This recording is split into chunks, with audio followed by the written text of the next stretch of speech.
أما بعد فأعوذ بالله من الشيطان الرجيم بسم الله الرحمن الرحيم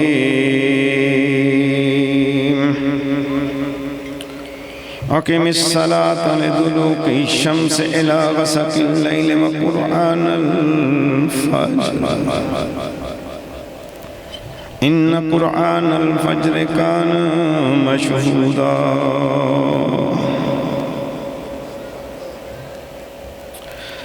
ومن الليل فتهجد به نافلة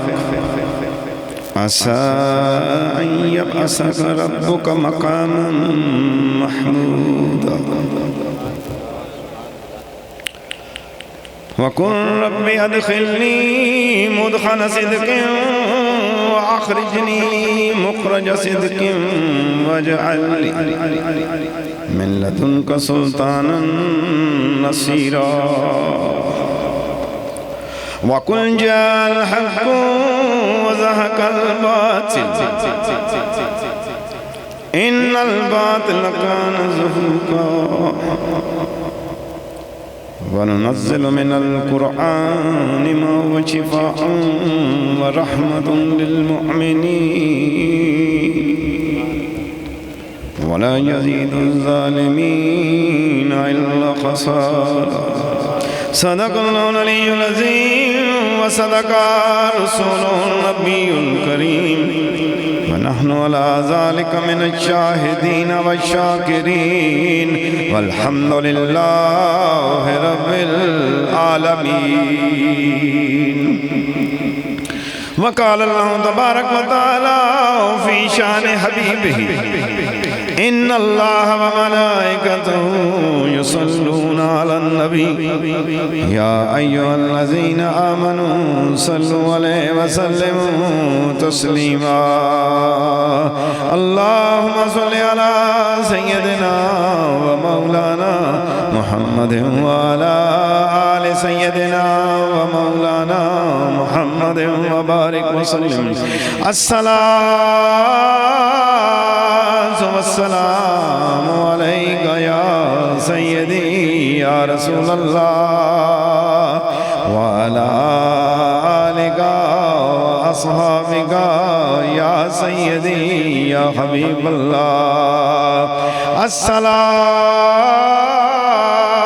والسلام عليك يا سيدي يا نبي الله وعلى آلك وأصحابك يا سيدي يا رحمة للعالمين. تمام تعریفیں اللہ رب العالمین کی جو تمام مخلوقات کو پیدا کرنے والا. حمد و ثنا بیان کرتا ہوں پاک پروردگار کی جو گناہگاروں کے گناہوں کو معاف کرنے والا. درود و سلام حضور صلی اللہ تعالی علیہ وآلہ وسلم پر، آپ کی اہل بیت اطہار، آپ کی ازواج مطہرات اور آپ کے جان نثار صحابہ رضوان اللہ تعالی اجمعین پر درود و سلام. اللہم صلی علی محمد وعلی آل محمد وبارک وسلم. سبحان اللہ وبحمدہ سبحان اللہ العظیم. انتہائی واجب الاحترام مہمانان گرامی، آج کی یہ بابرکت مجلس تعلیم و ذکر بسلسلہ عقیقہ راقیہ فاطمہ، رافیہ فاطمہ، فراز احمد، عظمیٰ بیٹی شارق اور رخسار احمد کے لیے آج کی مجلس کا انعقاد کیا گیا. اللہ تعالیٰ اس عقیقہ کے بال بال کے بدلے اللہ تبارک و تعالیٰ ان کو محفوظ مامون رکھے اور ان کے والد اور دادا جان کو زندگی عمر برکت والی عطا فرمائے. مجھے جو وقت دیا گیا تھا اس سے ٹائم چونکہ زیادہ ہو گیا ہے اور اگر آپ مناسب فرمائیں تو میں نے تلاوت قرآن کر دی ہے اور دعا کر دیتے ہیں. اگر آپ فرماتے ہیں تو میں جتنا تلاوت حصہ کیا ہے میں نے اس کی مختصر تشریح بیان کر دوں، کیونکہ میں اور آپ یہاں پہ اکٹھے ہیں اور اس مجلس کے بارے میں قیامت والے دن پوچھا جائے گا۔ دو بندے بھی اگر آپس میں ملیں اور اس میں اللہ جل شانہ کا ذکر، اس کے محبوب صلی اللہ علیہ وسلم کا ذکر نہ ہو تو وہ شان جو ہے وہ بیان نہ کی جائے تو مقصد پورا نہیں ہوتا۔ عشق رسول کے اندر مگن آپ نے جو نعت مبارک سنی، جو کلام سنا، وہ کیا کمال کا کلام ہے، اور اسی کے اندر ابھی محو ہیں یہ سوچیں اور خیال۔ لیکن جس کی حمد و ثنا بیان کی، جس کی تعریف بیان کی گئی، اس پہ یہ قرآن نازل ہوا، اور وہ قرآن اس صاحب معجزات نبی پہ نازل ہوا جن کو اللہ تبارک و تعالی نے بہت سے معجزات سے نوازا، اور سب سے بڑا معجزہ قرآن مجید فرقان حمید آپ کو عطا فرمایا۔ اور اس مختصر وقت کے اندر آقا نبی کریم صلی اللہ تعالی علیہ وسلم کہ اس محبت کی طرف میں آپ کو دعوت دینا چاہتا ہوں جس کے ساتھ آقا صلی اللہ تعالی وسلم کو بہت پیار ہے، بہت محبت ہے، اور پوری امت کو اس کی دعوت دے رہے ہیں، اور قرآن اس کی دعوت دے رہا ہے۔ اقیم الصلاۃ، نماز قائم کریں، نماز کو ادا کریں، نماز کو پڑھیں اپنے وقت مقرر پر۔ ابھی مجلس کا انعقاد اور ہم یہاں پر اکٹھے ہوئے، اور یہ عشاء کی نماز کا وقت ہے۔ میں آپ سے ہاتھ نہیں کھڑے کرواؤں گا، لیکن سب سے ضروری کام جو اس وقت کے اندر ہمارے اوپر عائد ہے وہ نماز ہے۔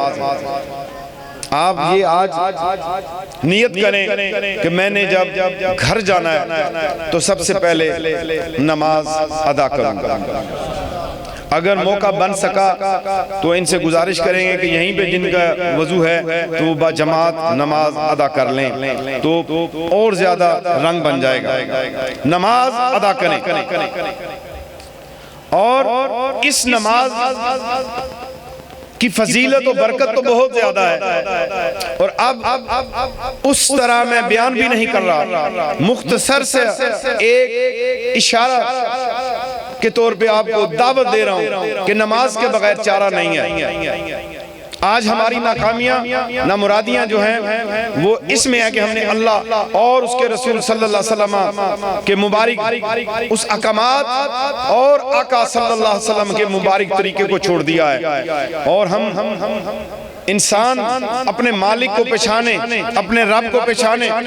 اور یہ جو احکامات ہیں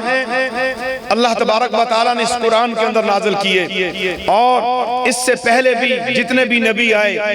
ان پہ یہ احکامات نازل ہوئے، کیونکہ میرے پاس وقت نہیں۔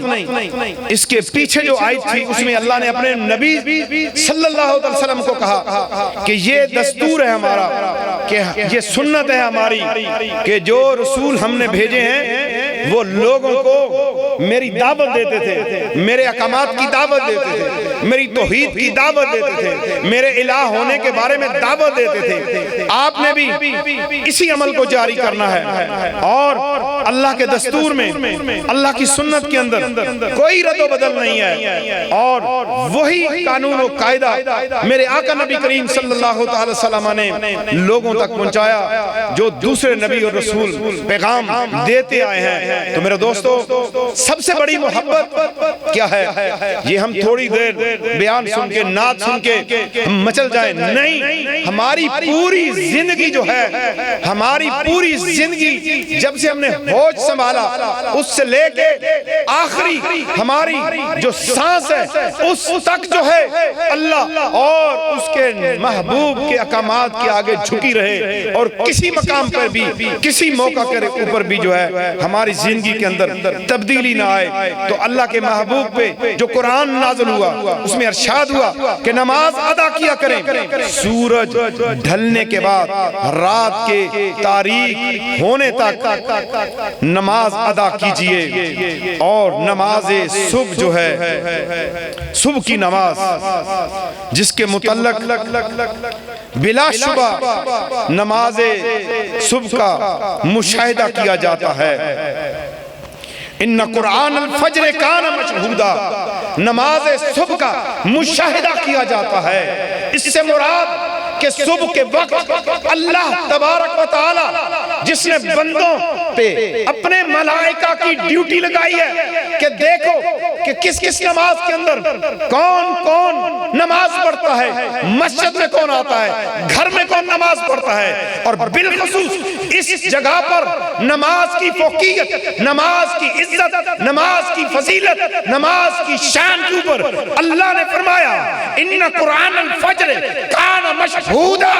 بلا شبہ اس بات میں کوئی شک نہیں، نماز فجر کے وقت نمازیوں کے اوپر اللہ کی نگاہ ہوتی ہے، کون سویا ہوا ہے اور کون نماز پڑھ رہا ہے، جبکہ اللہ کی نگاہ تو ہر وقت پوری مخلوق کے اوپر ہے، لیکن اس جگہ تنبیہ کی ہے، زور دیا ہے، اس بات پر زور دیا ہے میرے دوستو۔ اور ہم مصیبت اور تکلیف کے اندر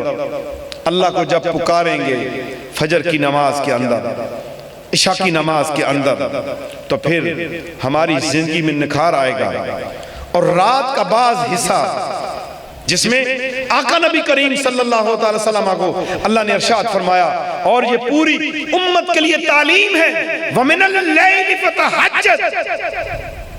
رات کا وہ حصہ جس کے اندر اٹھیں اور نماز تہجد ادا کریں۔ یہ ایسا وقت ہے اگر آپ کو دنیا کی بڑی سے بڑی مصیبت ہے، تکلیف ہے، بیماری ہے، پریشانی ہے، آپ اس ٹائم پہ اٹھ کے دیکھ لیجئے، اللہ کی کتاب کو گواہ بنا کے کہتا ہوں، آپ کی مصیبت آپ ایسے محسوس کریں گے مصیبت آئی نہیں، آپ ایسے محسوس کریں گے بیماری آئی نہیں، آپ ایسے محسوس کریں گے غربت آئی نہیں۔ اس رات اس ٹائم پہ اٹھ کے اللہ کو یاد کریں، اور اٹھنے کا ٹائم کہ نماز عشاء پڑھ لی، اس کے بعد سو گے، جب جاگ آ جائے نماز تہجد پڑھ لیں، لیکن رات کا آخری پہر بہت افضل ترین ٹائم ہے، اس کے اندر اپنے رب کو منائیں، اپنے رب کو یاد کریں۔ تو اللہ تبارک و تعالیٰ ارشاد فرماتا ہے جس کا مفہوم، اور رات کے بعض حصہ میں اٹھیں نماز تہجد ادا کریں تلاوت قرآن کے ساتھ، یہ نماز زائد ہے آپ کے لیے، یقیناً فائز فرمائے گا اللہ آپ کو اس مقام محمود پر جس کا اللہ نے آپ سے وعدہ کیا۔ اور دعا مانگا کیجئے، اے میرے رب جہاں کہیں تو مجھے لے جائے سچائی کے ساتھ لے جا، اور جہاں کہیں مجھے لے آئے سچائی کے ساتھ لے آ، اور عطا فرما مجھے اپنی جانب سے وہ قوت جو مدد کرنے والی ہے۔ اور آپ اعلان فرما دیجئے آ گیا ہے حق اور مٹ گیا ہے باطل، بے شک باطل ہی مٹنے والا ہے، اور ہم نازل کرتے ہیں قرآن میں وہ چیزیں جو باعث شفا اور سراپائے رحمت ہیں اہل ایمان کے لیے، اور قرآن نہیں بڑھاتا ظالموں کے لیے مگر خسارہ کو۔ میرے آقا نبی کریم صلی اللہ علیہ وسلم جب مکہ کو فتح کیا اور اس جگہ پر آپ کو اللہ نے وہ معجزہ عطا فرمایا، اور یہ قرآن کی یہ آیت مبارکہ آپ کے ہاتھ میں ایک چھڑی مبارک تھی، ایک لکڑی کی سوٹی آپ کے ہاتھ میں تھی، چھڑی تھی، آپ نے ایک بت کے اوپر ایسے ماری اور آپ نے پڑھا جال حق و زحق الباطل، تو وہ بت گر جاتا ہے اور پورے کفر کو بتاتا ہے۔ وہ پتھر کا بنا ہوا بت جو ہے جسے چھڑی مارتے ہیں میرے آقا کا معجزہ ہے، اور جال حق و زحق الباطل کی صدا لاتے ہیں، آپ کے سامنے بت گر جاتا ہے، سجدے پڑ جاتا ہے، اور یہ بتاتا ہے لوگوں حق آ گیا، باطل ختم ہو گیا، اور باطل چھپ گیا، اور باطل ملیا میٹ ہو گیا۔ لوگوں میں پتھر پتھر ہو کے بھی آقا نبی خاتم النبیین صلی اللہ علیہ وسلم کی زبان کو جان گیا ہوں، اور تم انسان ہو کے بھی نہیں سمجھ رہے۔ اور آپ کا یہ معجزہ ہمارے لیے ایک بہت بڑی نشانی ہے کہ وہ پتھر ہو کے بھی آقا کے حکم کے آگے جھک جاتا ہے، لیکن ہم آقا کے امتی ہو کے بھی آقا کی حکم کے آگے نہیں جھکتے، اللہ کی بارگاہ کے اندر نہیں جھکتے۔ میرے دوستو، اس آیت کریمہ کی روشنی میں 4 چیزیں میں آپ کے حوالے کر کے جا رہا ہوں، 4 باتیں آپ کے حوالے کر کے جا رہا ہوں، 4 سنہری اصول آپ کے پاس چھوڑ کے جا رہا ہوں، 4 احکامات آپ کے حوالے کر کے جا رہا ہوں، جس سے زندگی آپ کی بدل جائے گی، آپ کی زندگی میں حسن آ جائے گا، آپ کی زندگی میں خوشحالی آ جائے گی، آپ کی زندگی میں امن آ جائے گا، آپ کے گھروں میں امن آ جائے گا، آپ کے طریقہ کار میں تبدیلی آ جائے گی۔ اس میں پہلا پرنسپل، پہلا اصول کیا ہے؟ اپنی زندگی میں شامل کر لیجئے سچ بولنا۔ یہ آیت بتا رہی ہے الحق وزحق الباطل، حق کس چیز کے لیے بولا جاتا ہے؟ حق اس صداقت کے لیے بولا جاتا ہے جو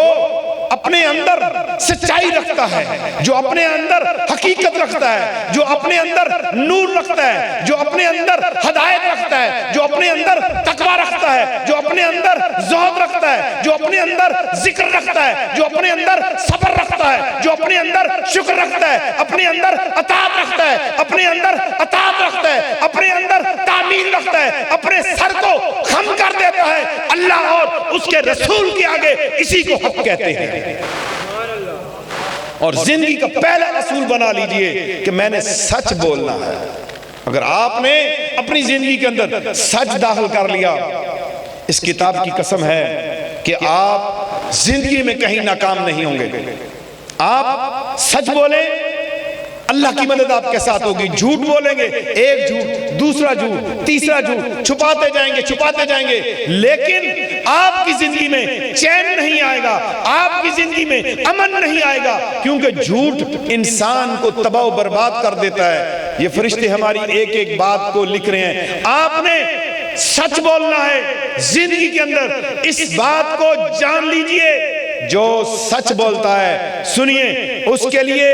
اِدْنَ الصِّرَاطَ الْمُسْتَقِيمَ کا راستہ نکل آتا ہے۔ وہ حق کو بھی پہچانتا ہے، سچ کو بھی پہچانتا ہے، انعام یافتہ لوگوں کا راستہ بھی جانتا ہے، قرآن کا راستہ بھی جانتا ہے، سنت کا راستہ بھی جانتا ہے، اہل بیت و اصحاب کا راستہ بھی جانتا ہے، کیونکہ اس نے حق کو مان لیا ہے، اس نے سچ کو مان لیا ہے، وہ سچ کی راہ پہ چل پڑا ہے۔ اللہ اس کے لیے راستے ہموار کر دے گا، اس کی رکاوٹیں دور کر دے گا، اور اسے مصیبتوں سے نجات دے دے گا۔ اور دوسری چیز جو ہے آپ کی زندگی کو کامیاب کرنے والی، وہ ہے آپ کی زبان وَقُولُ لِلنَّاسِ حُسْنًا، جس کے اندر اللہ قرآن میں ارشاد فرما رہا ہے کہ تم لوگوں سے اچھے انداز میں بات کرو، اخلاق سے بات کرو، پیار سے بات کرو، نرمی سے بات کرو، سلوک اور پیار اور محبت اور دھیمے لہجے سے بات کرو۔ یہ قرآن تعلیم دے رہا ہے، یہ آقا نبی کریم صلی اللہ علیہ وسلم کی تعلیم ہے، اور قرآن کی تعلیم یہی ہے کہ ہم اپنے اندر عاجزی پیدا کریں، اپنے آپ کو جھکا دیں۔ یاد رکھیے، اگر ساری رات عبادت کریں، رات کو قرآن پڑھیں، دن کو جہاد کریں، لیکن کسی مسلمان کی دل آزاری کریں، اس کو گالی دیں، گالی گلوچ کریں، اس کی عزت کو اچھالیں، اس پہ تہمت لگائیں اور اس پہ الزام لگائیں اور اس کی غیبت کریں اور اس کے اوپر بدگمانیاں کریں اور اسے معاشرے میں ذلیل و رسوا کریں، تو پھر تیار رہیے، اللہ کا عذاب بڑا سخت ہے۔ اللہ اپنے بندوں سے بڑا پیار کرتا ہے، رسول اللہ صلی اللہ علیہ وسلم اپنی امت سے بڑا پیار کرتے ہیں۔ اللہ کے بندوں سے، رسول اللہ کی امت کے ساتھ محبت کیجئے، پیار کیجئے، اپنے اخلاق اعلیٰ کیجئے، اپنے الفاظ کا چناؤ کیجئے کہ جب آپ نے کسی سے بات کرنی ہے تو اس کے اندر محبت ہونی چاہیے۔ تو میں نے دوسری چیز آپ کو اخلاق بتائی ہے، اور اس بے اخلاقی کی وجہ سے طلاقیں ہو جاتی ہیں، اس بے اخلاقی کی وجہ سے اور برے الفاظ کی وجہ سے رشتہ دار جدا ہو جاتے ہیں، بھائی بھائی جدا ہو جاتے ہیں، دوست دوست جدا ہو جاتے ہیں، میاں بیوی جدا ہو جاتے ہیں، اولاد اور ماں باپ جدا ہو جاتے ہیں، صرف جو لفظ ہیں سنیے تلوار کا زخم بھر جاتا ہے لیکن الفاظ کا زخم نہیں بھرتا۔ کبھی بھی اپنے الفاظ سے کسی کو برا نہ کیجئے، اپنے الفاظ سے کسی کو گالی نہ دیجئے، حسن سلوک پیدا کیجئے، معاشرے میں امن ہوگا، گھر میں امن ہوگا۔ آپ کی زبان اپنے گھر سے لے کے آپ کے بازار تک اور آپ کے بازار سے آپ کی سلطنت تک امن کو قائم کر دے گی۔ ایک زبان درست ہو جائے معاشرہ درست ہو جائے گا، اور بہن کی تمیز نہیں رہے گی۔ جس معاشرے سے حیا اٹھ جاتا ہے اس معاشرے میں زنا عام ہو جاتا ہے، اور جس معاشرے میں حیا اٹھ جائے اس میں بے حیائی عام ہو جاتی ہے۔ جس معاشرے میں آنکھیں جھکی ہوئی نہ ہو وہاں پہ بیٹیوں بہنوں کی عزتیں پامال ہوتی ہیں۔ نوجوانوں آپ کے حیا سے، آپ کے دہلیز سے لے کے آپ کے پاکستان، آپ کے ملک، آپ کے وطن کے ہر گھر کے اندر حیا کا پودا لگ سکتا ہے اگر آپ رسول اللہ صلی اللہ علیہ وسلم کی سنت کو زندہ کرنے کے لیے، اللہ کی رضا کو پانے کے لیے اپنی گلی کے اندر، اپنے گھر سے دوسرے گھر میں آمنے سامنے رکھتے ہوئے اگر اپنی آنکھوں کو جھکا لیں، اپنے چھت پہ چڑھتے ہوئے اپنی نگاہوں کو جھکا لیں، تو اسی لمحے سنت رسول کی پاسداری پہ 100 شہیدوں کا اجر آپ کے نامہ اعمال میں لکھ لیا جائے گا۔ حیا معاشرے میں جو ہے امن لے کے آتا ہے، حیا معاشرے کے رزق کو بڑھاتا ہے، اور حیا معاشرے کو سکون دیتا ہے، اور حیا سے عزتیں محفوظ ہو جاتی ہیں۔ اور آج بے حیائی کا بازار گرم ہے، آج نہ بیٹی کی عزت، نہ اپنے رشتہ داروں کی عزت، نہ ہمسایوں کی عزت۔ نوجوانوں اپنی زندگیوں کو بچاؤ۔ جس کی جوانی درست ہے، اس جوانی کے بارے میں سوال ہوگا، تجھے جوانی دی تھی بتا جوانی میں کیا کیا؟ بچپن کا کوئی سوال نہیں، اور جب بڑھاپے میں چلے گئے، جسم کمزور ہو گیا اور آپ آکسیجن میں چلے گئے، اس زمانے کا کوئی حساب نہیں، یا دماغ پاگل ہو گیا، عمر بڑی ہو گئی، اب کچھ پتا نہیں کیا ہو رہا ہے۔ آپ پہ مجھ پہ سوال جوانی کا ہے، بتا تو نے جوانی کیسے کی، جوانی کیسے تم نے گزاری؟ بے حیائی کے اندر، اور عزتیں لوٹتے ہوئے، مال لوٹتے ہوئے، چوری اور ڈکیتی کرتے ہوئے، اور لوگوں کو ذلیل و رسوا کرتے ہوئے، اس جوانی کا سوال ہے۔ اور یہ جوانی اس وقت پرامن ہوگی، اس وقت بہاروں والی ہوگی، اس وقت اس پہ بہار آئے گی جس جوانی میں حیا ہے، جس جوانی کے اندر حیا ہے۔ جناب علی اکبر کے بارے میں نے پڑھا ایک روایت کے اندر کہ آپ اپنی زندگی کے اندر کڑیل جوان تھے، کڑیل جوان تھے، اور آپ اپنی پوری زندگی کے اندر جو ہے اپنے سر کو جھکا کے چلتے۔ کسی نے کہا کہ آج سورج نہیں نکلا، تو آپ کہتے ہیں مجھے نہیں پتا کہ سورج کب نکلتا ہے اور کب غروب ہوتا ہے، میں نے اللہ کے ڈر اور اللہ کے ڈر کے خوف کی وجہ سے آنکھ کو اٹھایا نہیں، میں نے سورج کی جو ہے صورت ہی نہیں نکلی کہ اکبر کو پتا چلے کہ سورج نکلا ہے یا نہیں نکلا۔ یہ ہے حیا، یہ ہے حیا، یہ حیا نوجوان کو مل جائے، یہ حیا ہماری بیٹی کو مل جائے۔ ہماری بیٹیوں نے اپنے سروں کو ننگا کر دیا، سیرت فاطمہ زہرا کی بات کرتے ہیں، قصیدہ زہرا کی بات کرتے ہیں، تو پھر بیٹیوں ہمیں پردہ کرنا ہوگا۔ قیامت والے دن اپنے پردے کا جواب دینا ہے، آپ نے اپنی عزت کا جواب دینا ہے، آپ نے اپنے باپ کی عزت کا جواب دینا ہے، آپ نے اپنے بھائیوں کی عزت کا جواب دینا ہے، آپ نے اپنے شوہر کی عزت کا جواب دینا ہے۔ آپ سیدہ فاطمہ الزہرا کی سیرت پہ عمل کیجئے،